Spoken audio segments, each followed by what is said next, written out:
কুমিল্লার ১৪ গ্রামে বীর প্রতীক খেতাবপ্রাপ্ত এক বীর মুক্তিযোদ্ধাকে খুব বাজেভাবে অপমান করা হয়েছে। গলায় জুতার মালা পরিয়ে লাঞ্ছিত করার অভিযোগ উঠেছে। রোববার দুপুরের দিকে ১৪ গ্রামের নিজ এলাকা কুলিয়ারা প্রাথমিক বিশ্ববিদ্যালয়ের সামনে এই ঘটনা ঘটে।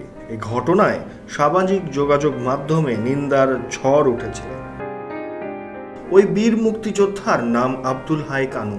তিনি যেন তেন মুক্তিযোদ্ধা নন। ৭১-এ সাহসিকতার জন্য পেয়েছেন বীর প্রতীক খেতাব। তার গলায় জুতার মালা পরানো মানতে পারছে না কেউই।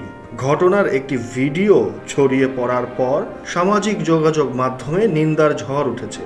এই ঘটনায় অভিযুক্তদের শনাক্তে কাজ চলছে বলে জানিয়েছে স্থানীয় পুলিশ। বিষয়টি প্রধান উপদেষ্টা ডক্টর মোহাম্মদ ইউনূসেরও নজরে এসেছে। ঘটনার তীব্র নিন্দা জানিয়েছেন তিনিও।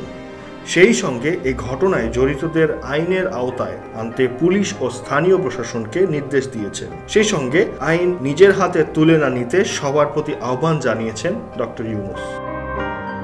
স্থানীয় একাধিক সূত্রে জানা গেছে ওই বীর মুক্তিযোদ্ধার নাম আব্দুল হাই কানু। ওই বীর মুক্তিযোদ্ধা ১৪ গ্রাম উপজেলার বাতিশা ইউনিয়নের লুকিয়ারা গ্রামের বাসিন্দা। তিনি আগে আওয়ামী লীগের রাজনীতির সঙ্গে জড়িত ছিলেন। স্থানীয় সূত্রে জানা যায় বীর মুক্তিযোদ্ধা কানু কৃষক লীগের কেন্দ্রীয় কমিটির সদস্য।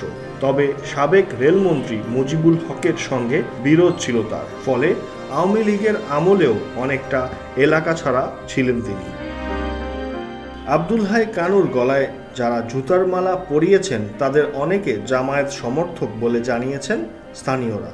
জুতার মালা পরানোর নেতৃত্বে ছিলেন প্রবাসী আব্দুল কাশেম। প্রবাসী এই ব্যক্তি জামায়াতের সমর্থক বলে জানা গেছে। তার সঙ্গে ছিলেন ওহিদ, রাসেল, পলাশ সহ ১০ থেকে ১২ জন। তারা কানুকে জুতার মালা পরিয়েই থামেননি, এলাকায় না আসারও হুমকি দিয়েছেন।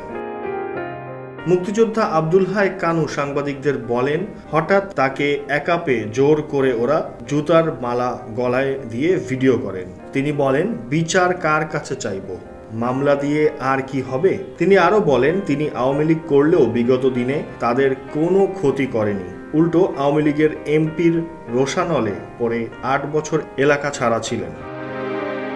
ঘটনার বিষয়ে ১৪ গ্রাম উপজেলা জামায়াতের আমির মোহাম্মদ মাহফুজুর রহমান বলেন, এই ঘটনার সাথে স্থানীয় জামায়াতের কোনো সম্পৃক্ততা নেই। প্রবাসী আবুল হাশেম তাদের দলের কেউ না, তবে সমর্থক কিংবা অনুসারী হলেও হতে পারে। এ বিষয়ে আরও খোঁজ খবর নেওয়া হচ্ছে বলে জানান তিনি। জড়িতরা তাদের কেউ হলে তবে সাংগঠনিক ব্যবস্থা নেওয়া হবে। শেখ সামিন ইয়াসার, খবর সংযোগ।